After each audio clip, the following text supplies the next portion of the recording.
It's a tale as old as the Trump administration. The president says something racist. The majority of his party says nothing. This time, of course, I'm talking about that series of tweets in which Donald Trump told 4 congresswomen of color, Alexandria Ocasio-Cortez, Rashida Tlaib, Ilhan Omar, and our own Ayanna Pressley, to, quote, go back and help fix the totally broken and crime-infested places from which they came. The 4 congresswomen, all Democrats, hit back hard yesterday ahead of a vote scheduled for tonight to officially condemn the president's statements.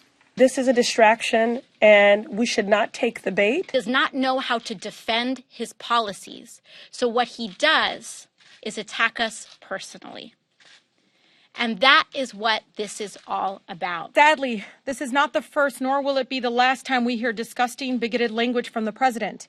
We know this is who he is. This is the agenda of white nationalists. And now it's reached the White House garden. But almost no Republican had the courage to call Trump's tweets what they were, racist. Governor Charlie Baker and Texas Congressman Will Hurd were among the rare exceptions. I thought the president's tweets were shameful, they were racist, and I condemn them all. The tweets are racist and xenophobic. It's behavior that's unbecoming of a president of the United States and a leader of the free world. We should talk about uniting people and not dividing us. And ultimately, politically, it's hurtful. For his part, Donald Trump tweeted this morning, quote, those tweets were not racist. I don't have a racist bone in my body. 3 Republicans, actually maybe 2.5, have joined me to discuss former acting Governor Jane Swift. She's now the president of the education nonprofit Learn Launch. Governor, it's good to see you. Todd Domke, he's the half, a political analyst who unregistered as a Republican and became an independent the day after Trump was elected. Todd, it's good to see you. Steve Aylward is a member of the Mass GOP State Committee. Steve led the fight to repeal the gas tax indexing in 2014. Steve, it's good to see you, too. Thank you. So let me just go down the list. Are any of you willing to say with the vast majority of Republican leaders or not that these comments were racist, Governor? Of course they're racist. I decided in the primary I couldn't support Donald Trump when he began playing with racist remarks. But it's very easy for Northeast Republicans to say that, and I think there is, some really important lessons here for the media and the Republican Party. We keep taking the bait, as one of the Congresswomen said, is we shouldn't take the bait, but we do. We've been talking about it for 3 days, and he has now labeled the Democratic Party as being the party of, at least I think in the case of Congresswoman Cortez and Congresswoman Omar, 2 members of Congress who are very liberal, and I don't think it will help the Democratic Party to be affiliated with their policies. But that doesn't change the fact that he's willing to be a racist in order to make that point. Before I get your answer to that, I mean, the governor touched on something very similar to what either Mitch McConnell or Kevin McCarthy, leader of the House, had to say. Here they are. The president's not a racist. And I think the tone of all of this is not good for the country. I believe this is about ideology. This is about socialism versus freedom. When I listened to their press conference yesterday, they talked more about impeachment than anything else. Was it racist, Todd Domke? It was clearly racist, and it's a pattern of racism with Trump that goes back years. But the reason I left the party was not just because Trump, I thought, was a racist, a sociopath, a narcissist, corrupt, Putin's puppet, but also that Republican leaders, like Mitch McConnell, were spineless and would not oppose him. That was clear during the campaign. It's even clearer now.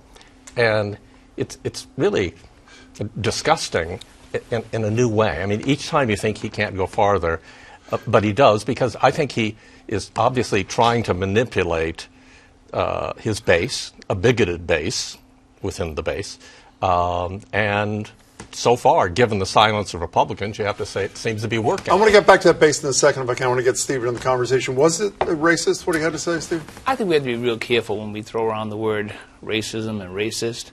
I see it as probably inarticulate, maybe even stupid, but I don't see it as racist. He didn't take a whole group of people and categorize them in a negative light.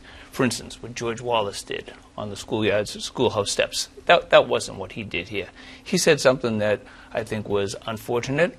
I think he probably wishes he had it back, but he only called out 4 people who are making extremist comments, and he was trying to... When you said you wish you would think he wish he had it back, he doubled down on it and then tripled down on it yet again, which leads me to believe that it does appeal. But, every single time Donald Trump crosses a line, my response is, or what I hear from somebody sitting here, is the line that his base likes this. So, do you think, I'm going to get to you just one second, does his base like hearing this kind of thing? Go back to where you came from? I don't think so, but I think what we do like, Jim, is we like for him fighting back. And too often, Republicans, in my lifetime anyway, have not fought back. And I think we respect the fact that he fights back. He doesn't do it the way we would like it, but he fights back. Have you ever told a Republican of color or a Democrat of color they should, when they disagree with your position on something, they should go back to where they came from, the country they came from? No. Governor, I interrupted you. I'm sorry. The language is inexcusable. It should not be supported, and it is racist. But I wouldn't go so far as to say it appeals to his base. I have no idea because I don't know those people. What he is doing is he is controlling the debate. When you are we shouldn't talk about it? I don't know what you should do. I will tell you this. When you're a deeply unpopular president, he is has very high negatives. The only way an unpopular president will win is to also make his opponents very unpopular. You still a Republican? I am still a Republican, but I did tell folks earlier the day is still young. Okay, so you're still a Republican. Let's talk about your fellow Republicans. Here's a Gallup poll of Trump's approval amongst Republicans in the second half of June. 90%. That is almost historic. I mean, that's essentially unanimous, except for you and a handful of others. So I think that what you need to focus on is who's going to be the next president. And that's what Trump is clearly focused on, and how this race is going to play out. And who is going to decide that? Who is going to decide that race are not committed Republicans or committed Democrats. It is a very narrow swath of people. And to me, those are the folks that Trump is willing to play with racism to define the Democratic Party as extremely liberal. And well, socialism, that's a word he's used since his rally. Can I just, before we talk about the future of the Republican Party, Governor, which I do want to talk about, it's not just language, Todd, and tone, about women or John McCain or Gold Star parents. It's Republicans forsaking their policy for decades on Russia, on tariffs, on immigration. Mike Pence, as a congressman, was for comprehensive immigration reform. So what happened? Is it just fear? I mean, the great line when Mia Love, who was the only, I think, black woman Republican in the House, lost her race in Utah. I think Trump's line was something, Mia Love gave me no love, and so she lost. Are they all just scared of him, and all they stand for is re-election? I mean, is that what it is? Yeah, fear and bigotry explains it. But wait a second. All those Republican members of Congress are bigots?